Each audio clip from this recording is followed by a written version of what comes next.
बीते कल भी एक पुलिस कर्मचारी को चिट्टे के केस में पकड़ा गया है। हमारी आने वाली पीढ़ी जो है वो अ, उनके लाइफ पे एक क्वेश्चन मार्क लग रहा है। टूरिस्ट यहाँ पर आ रहे हैं, ठीक है, एंजॉय करने के लिए यहाँ पर आ रहे हैं, लेकिन जो संस्कृति से छेड़छाड़ कर रहे हैं, जिस तरीके की हुल्लड़बाजी यहाँ पर कर रहे हैं, उनको क्या मैसेज देना चाहिए? ड्रिंक भी करे, ऐसा नहीं है। जब आ रहे हैं तो मौज मस्ती के लिए आ रहे हैं, तो लिमिट में ड्रिंक भी करे, उसमें भी कोई दिक्कत नहीं। लंबे इंतजार के बाद आखिरकार बर्फबारी हुई है। राहत भरी बर्फबारी से कहा जा रहा है, और कुछ दुश्वारियां भी जरूर अपने साथ लेकर आई है। रोड्स की प्रदेश में इस समय क्या स्थिति है, किस तरीके से कार्य चल रहा है रोड क्लियरेंस को लेकर, इस पर बातचीत करने के लिए हमारे साथ मौजूद हैं लोक निर्माण मंत्री विक्रमादित्य सिंह जी। विक्रमादित्य जी, बड़ी राहत भरी बर्फबारी से कहा जा रहा है, और जैसा कि आपने भी अपनी बाइट में कहा था कि सूखे के हालात हैं और आपदा सूखे को कहा था, अब उससे कहीं ना कहीं बाहर आए हैं, तो इस बर्फबारी को किस तरीके से देख रहे हैं? देखिए, मैं तो सभी देवी देवताओं का शुक्रगुजार हूँ कि उनका आशीर्वाद रहा, इंद्रदेव का आशीर्वाद रहा। और हम कुछ ही दिन पहले चिंता व्यक्त कर रहे थे कि प्रदेश में सूखा पड़ गया है, 90 दिन हो गए हैं, 90 से भी ज़्यादा दिन, करीबन 100 दिन हो गए कि प्रदेश में कोई बूंदाबांदी नहीं हुई।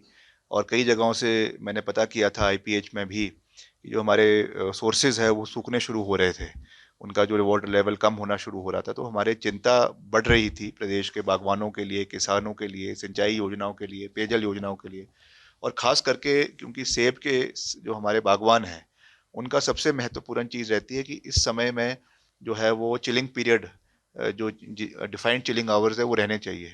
और इससे इसी समय में जो नमी आपके सेब के बगीचों में बनाने के लिए बर्फ़ का होना बहुत आवश्यक है।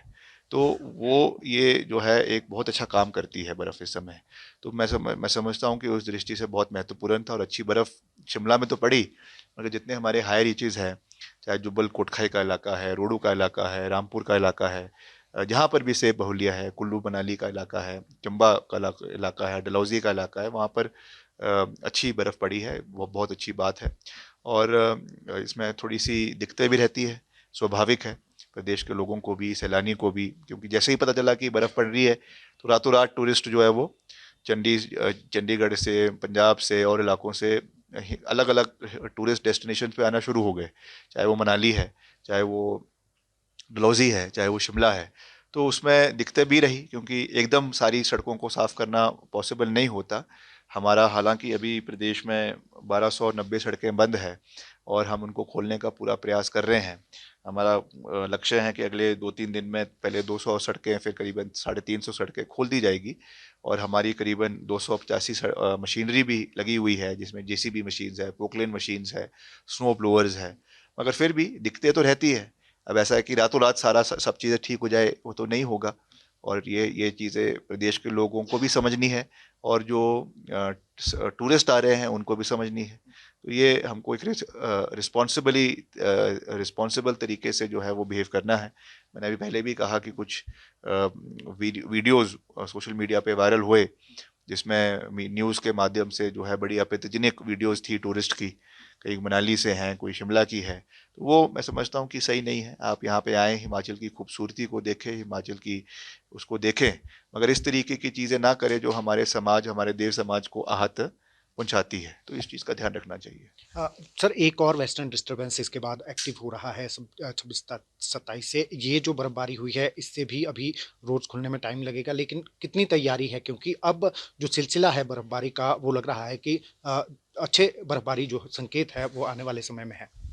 नहीं, हमारी तो पूरी तैयारी है। हमने तो, जैसा मैंने आपको कहा, कि मशीन्स जगह जगह पे डिप्लॉयड है। और साथ ही साथ जो है आपके बीआरओ के साथ भी हम इन टच में हैं, क्योंकि कुछ सड़कें बीआरओ की है। और उसके साथ साथ कुछ हमारा जो एनएचएआई की सड़कें हैं उनके साथ भी हम इन टच में हैं। तो हम पूरा प्रयास कर रहे हैं कि जहाँ जहाँ पर भी जो मशीन्स डिप्लॉय करनी है वो करी जाए, और भी मशीन्स करनी है, हायर करनी है, वो भी की जाएगी। मगर बिना मतलब से मशीनों को हायर नहीं किया जाएगा। ये बात मैं इसलिए कह रहा हूँ क्योंकि कई बार मैंने ही विपक्ष में रहते हुए इस मसले को उठाया। कई लोग हमारे पास आए कि फेक बिल्स बन जाते हैं, और उसमें जहाँ पे बर्फ़ के इलाके हैं वहाँ पे सो एंड सो आवर्स दिए, उनको दे दिए जाते हैं। अब उसमें कितनी बर्फ़ साफ़ हुई है, कोई कितनी नहीं हुई है, वो तो पिघल जाएगी बर्फ़ कुछ समय बाद। तो वो एक बड़ा घोटाला निकल कर आ रहा था।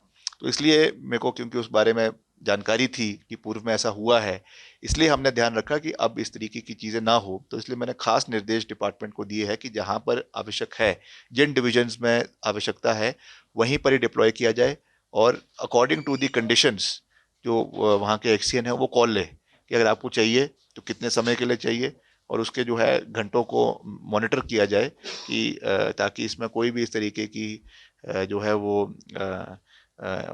जो है बी काम की कोई भी उसमें गुंजाइश ना रहे।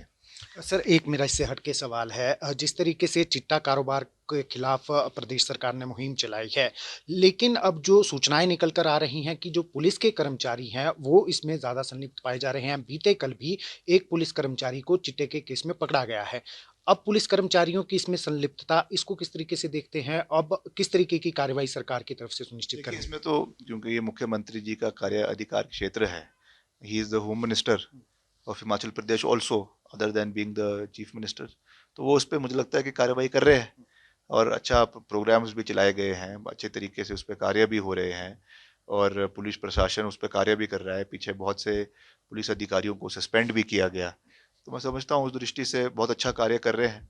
कितनी चिंता मानते नहीं हैं? नहीं, चिंता तो है ही है, क्यों नहीं है। जब हमारी आने वाली पीढ़ी जो है वो उनके लाइफ पे क्वेश्चन मार्क लग रहा है, तो चिंता क्यों नहीं होगी। तो मैं समझता हूँ चिंता तो है ही है, और नेक्सस कहीं ना कहीं जो उजागर हुआ है वो भी चिंता का विषय है। तो मुझे पुलिस लगता है कि उस कर्मचारी। पर, हाँ, पुलिस कर्मचारी का ही बोल रहा हूँ। पूर्व में भी कुछ लोगों को सस्पेंड भी किया गया, कांस्टेबल्स को किया गया, एएनआई अपने एएसआईज को किया गया, तो इस पे कार्रवाई होनी चाहिए, हो भी रही। पीछे कुछ समय पहले यहाँ के जो शिमला के पुलिस अधीक्षक है, उन्होंने भी इस विषय में बात करी थी कि किस तरीके से ये सब चीज़ें हैं। तो मुझे लगता है कि इस पे कार्रवाई हुई भी है, मगर इस पे और सख्ती जो है वो सरकार को बरतनी चाहिए, और मुझे लगता है कि उस पे मुख्यमंत्री उसका संज्ञान लेंगे। जो टूरिस्ट यहाँ पर आ रहे हैं, ठीक है, एंजॉय करने के लिए यहाँ पर आ रहे हैं, लेकिन जो संस्कृति से छेड़छाड़ कर रहे हैं, जिस तरीके की हुल्लड़बाजी यहाँ पर कर रहे हैं, उनको क्या मैसेज देना चाहेंगे? देखिए, मैं तो इसके बिल्कुल विरुद्ध हूँ। वो आए, उनका स्वागत है, हिमाचल में आए, हिमाचल की खूबसूरती को देखे, यहाँ के पहाड़ों को देखे, यहाँ का जो खान पीन है, व्यंजन है, उसका लुत्फ़ उठाए, उसमें कोई सब अच्छी बात है। और मैं तो ये भी कहता हूँ कि ड्रिंक भी करे, ऐसा नहीं है। जब आ रहे हैं तो मौज मस्ती के लिए आ रहे हैं, तो लिमिट में ड्रिंक भी करे, उसमें भी कोई दिक्कत नहीं है। वो तो हम उससे हमारे प्रदेश का जीएसटी भी बढ़ेगा, और वो भी उसी उससे आ रहे हैं, मगर एक लिमिट में किया जाए।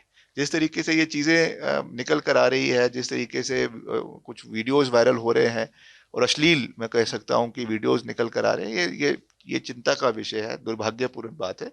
और इस पे जो है कार्रवाई भी होनी चाहिए। उनको भी देखना चाहिए कि इस तरीके की हरकतें ना हो, इस तरीके की चीज़ें ना हो, जिससे जो हमारा समाज है उसमें जो है एक अच्छा मैसेज इन चीज़ों का नहीं जाता है। बहुत बहुत शुक्रिया।